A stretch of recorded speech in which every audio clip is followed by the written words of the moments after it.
Well, good morning again, degenerates. Sorry for my recent absence. As you can see, I've been preparing for the apocalypse since it seems the world's burning itself to death. Whew. Well, that thing needs work. But anyway, on a more serious note, I hope you don't mind that I was absent for a while. I had a few things to take care of, and... Whoa. Now, there's fucking 32 of you now? Jesus Christ. Okay. Well, maybe I need to take breaks more often. This is big brain time. But seriously though, I appreciate all of you. It means more to me than you know. But anyway, enough procrastinating. We've got some new world to look into. It's April 1st. We have to get through this before this game releases. Hopefully today. Come on, Amazon. You know you want to. Alright, now, as I've said in all my other videos, this is a deep dive video where I take a look at the website.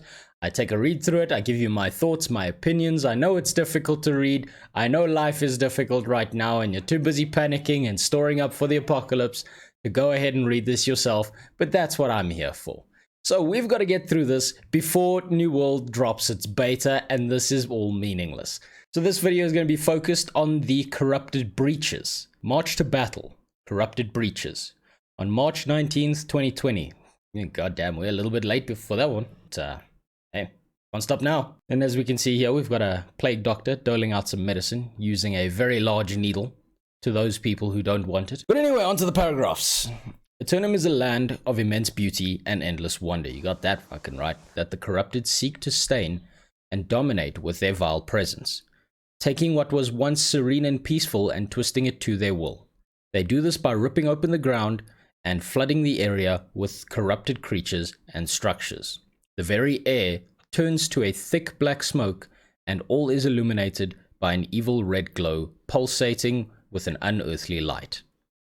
These are known as corrupted breaches. Okay, so this is just a little bit of an indication to us of what the corrupted breaches are going to look like, how they're going to affect the world, and that they will be visually distinct from everything around us. They will darken the sky. They will have these weird, freaky ass structures that we will immediately recognize as, oh hell, the corrupted are coming. Now, from a lore perspective, this gives them a lovely little flavor to them. It gives us an idea of their themes, their colors, what we're looking for, if something's corrupted or not. And as this game develops, we may discover items that have some link to the corrupted based around their color schemes, their themes, the way they're laid out into the world. From a gameplay perspective, this is also kind of nice, because if we see a corrupted breach, if the sky darkens, things change color, we know immediately what we're dealing with. This all just gives us the opportunity to prepare for when we're getting invaded, where these invasions are coming from, and how these corrupted breaches will end up looking. So, as you establish a safe haven in a settlement or fort, the corrupted take notice. Corrupted breaches will begin to emerge in your territory, making travel and resource gathering more difficult the longer these breaches go unaddressed. Guarding these breaches are the acolytes of corruption. Like their lesser brethren cultists, they channel the dark forbidden forces of corruption to summon forth and sustain the dread portals and monoliths that form the heart of the corrupted breaches. They are formidable adversaries, capable of quickly changing the tide of battle, levitating effortlessly across great distances, flinging dead bolts of eldritch energy, and conjuring explosive orbs of pure corruption. Well shit, it seems that they get the power of levitation. I hope that means that we get access to it at some point. But what this tells us is that from a lore perspective again, there's a reason why the corrupted are attacking us. This ties neatly into the story. This allows us to know how these things are traveling around so fast. How do they get set up so damn quickly without us noticing? This gives us a reasoning behind these corrupted creatures. This makes me also think that these things aren't just some unintelligent beast that's moving out into the world. If they have acolytes that are carrying around these giant structures, these big weird freaky things levitating into place and summoning all these freaky ass zombie hordes, that to me means that we're not dealing with an unintelligent enemy. This means we're dealing with something that may have some kind of hive mind or higher intelligence. We know that lower corrupted kind of have no free will. They're kind of like zombies, but then maybe there's something on the higher tiers that's controlling them or making them go about what they have to do. And well, that might be Isabella. Be gone, fuck! That might be her, because well, as we've seen, she gets really crazy with her makeup and decides to go all corrupted on us. This also lends to the idea that the corrupted are some kind of magic-based enemy, and I'm willing to bet my left nut they probably have something to do with Azoth. They have something to do with that substance. And, well, we're going to be venturing north into the most dangerous territories once we're higher levels, and I think that's probably where we're going to be finding this Azoth stuff. And we're probably going to find out that the corrupted are kind of linked to them in ways that we can't really understand yet. Luckily, there's a way to destroy these abominations. You must band together and clear out the enemies protecting the beating heart of the breach. Once the corrupted creatures have been destroyed, an Azoth-infused staff is required to seal the breach. Just like I was saying, there's your Azoth link. Conquering a corrupted breach not only cleanses your land of a dangerous threat, it also rewards you with unique resources found nowhere else. But you must remain vigilant. Corrupted breaches won't remain closed forever. The stronger you become, the more the corrupted will seek to destroy you. They will open new and more powerful breaches, spewing forth creatures of impossible size and strength. The corrupted are a relentless enemy and won't stop until you're wiped from the face of Eternum. Well, this definitely means we're dealing with some kind of intelligent enemy. It means they recognize that you are getting stronger. They recognize that you are getting more powerful. And that means they understand what a threat is. I mean, you don't use your best troops to take out a minor threat, so why would the corrupted do the same? They're trying to look to stop you. They're trying to look to kill you early on. And if you get up to higher levels, well, now they realize, well, shit, this guy's a real threat. We need to send our best after him. And another thing that I kind of didn't mention with the previous paragraph is the fact that these things will be blocking off trade routes. These things will be blocking off roads. It makes it important to clear these things out. And I'm guessing some of the higher tier players may be able to figure out a way to use these corrupted breaches to their advantage, maybe preventing other players from clearing them out too quickly, or making sure that the breach stays up long enough that they can get some kind of advantage out of it. Kind of hard to say. That's just into a little bit of speculation. I should be wearing a tinfoil hat while I say that, but I can't find where mine went. But there may actually be some strategic gameplay around this, and I'd love to see that happening. But now I'm just rambling. Let's get on to the next paragraphs. And here we go. We've got a lovely little view of a corrupted breach, and I'm assuming what is a player in the middle there, standing there getting ready to close it. Now, I'm curious about the mechanics around these corrupted breaches. Do we have to stand in the middle of the corrupted breach to close it? Now, I'm curious as to how the hell we get a hold of that staff that closes these breaches. Do we have to craft it at our home table? Do we get it dropped from one of the acolytes? How do we get a hold of this thing? Where do we use the staff? Is the staff visually distinct from everything else around it so we know exactly what we're using? Is it a weapon that we might be able to pick up at a corrupted breach and then use outside of it for other magic purposes? Who knows? I mean, the bait is nearly here. Today's April Fools, so I mean, hopefully they don't pull a fast one on us and tell us, haha, April Fools. But I mean, who knows? It's April, it's finally hit April, so hopefully that bait is dropping soon and I can give you some answers to that. So adventuring in New World can be perilous, even on a good day. But opening your map will allow you to see territories affected by corruption. Zooming in, you will be able to clearly see indicators showcasing the different corrupted breaches spread throughout the territory. Armed with this knowledge, you'll be able to plan out your path if you'd like to avoid these dangers or specifically go after them. Now that is lovely to see. I'm not sure if I like them being there on a map in the first place, but it does lend to player convenience, so I can kind of concede that it's a good idea. I mean, you don't want to be some low-level character who's just gone outside your little settlement for a few minutes.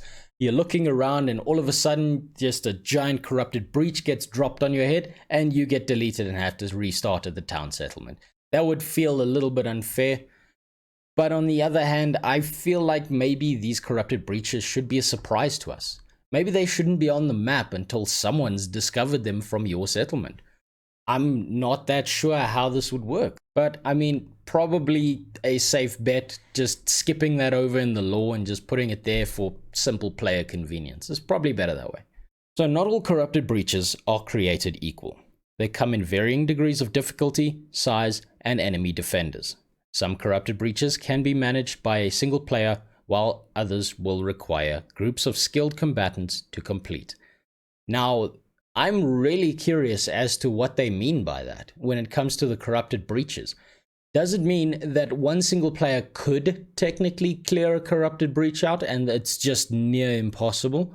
Or is it that there are specific breaches that are meant for single players? Are there specific breaches meant for groups?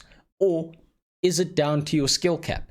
If you have an incredibly high skill cap player who goes into this corrupted breach that would usually require a group, will he be able to beat the snot out of everything there? Or will it simply be that he gets swarmed, there's too many enemies, there's nothing he can do about it, and so he just purely requires a group? I'm curious to see how that gameplay works. I'm curious to see how those breaches work. And I guess we won't have a solid answer until that beta drops. Maybe not even when the beta drops. It might be that they only add in more details into these breaches, into everything else, when this game decides that it's finally going to drop its panties for us. But before we get too far into the metaphors, let's continue on here. Okay, so what we have here is a corrupted monolith. A group of corrupted zealots have unearthed a towering ancient monolith, empowering it to spread corruption throughout the land. This looks like an interesting idea to me. I'm wondering how you're going to put this into a mechanic system. Is it that you cannot stop the monoliths, that you simply need to wait until the breach is open? Can you maybe destroy the monoliths before the acolytes do something with it? What happens if you kill them before they summon the breach? What happens then? Do you still get the XP? There's so many questions around this corrupted mechanic that I don't even know where to start.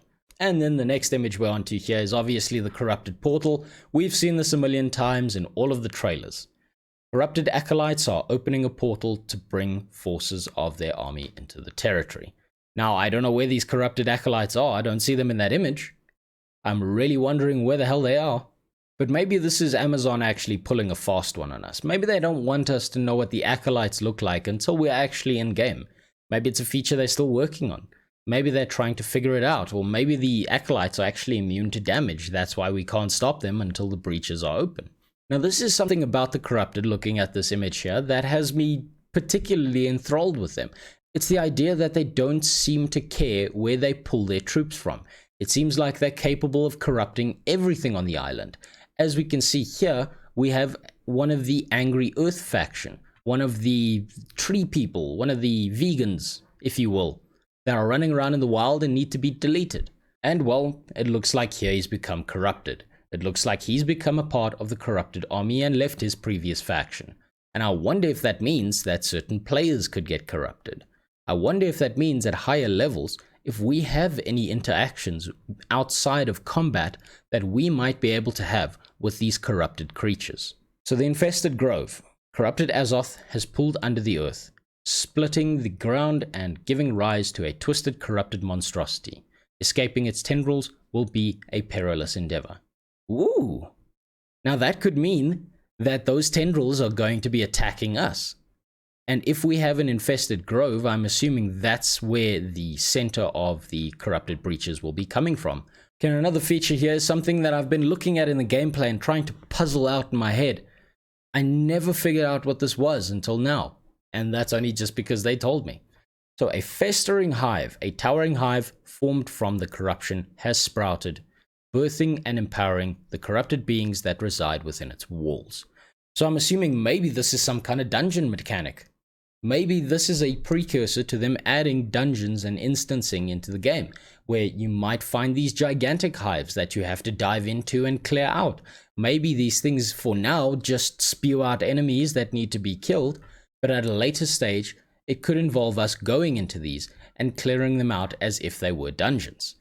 That's what I'm hoping for, at least. But I hope that they at least tie all of it into the lore, because what I've seen from a lore perspective of this game is they have a very rich environment to work with.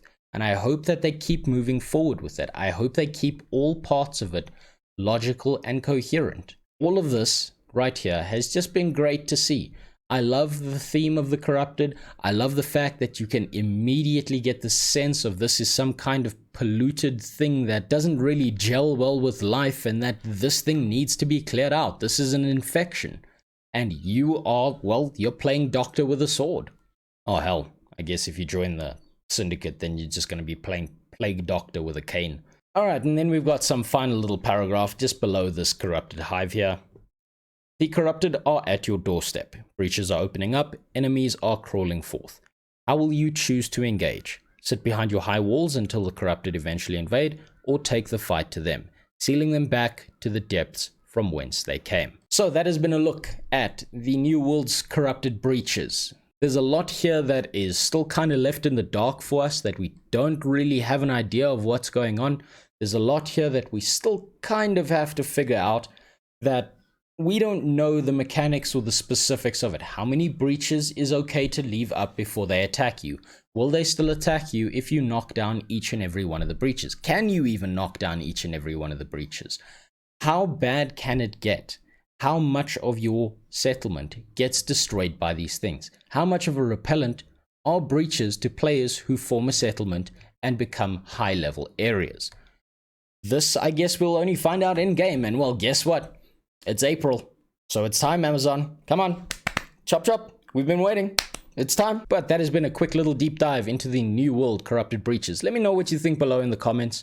Maybe you've spotted something, maybe you know something I don't. All I found is that most of the comments I get are pretty informative. Even some of the DMs, they're more than just go kill yourself, which is, it's pretty great. But I think this is going to be the last deep dive video before we get some gameplay, before we get some more details directly from the game itself. So I hope you got some value out of this. Leave a like if you enjoyed this, if you want more content like this in the future as I play through New World. And if you didn't, well, you know where the dislike button is. Subscribe if you want more content like this. But for now, I hope you have a great day. I hope everything goes your way. But it's time now for you and I to bugger off. I'll see you in New World. Nobody cared who I was until I put on the mask. If I take off that mask, will you die? It would be very painful. You're a big guy. Are you? Jesus Christ, I'm losing my fucking mind in this house.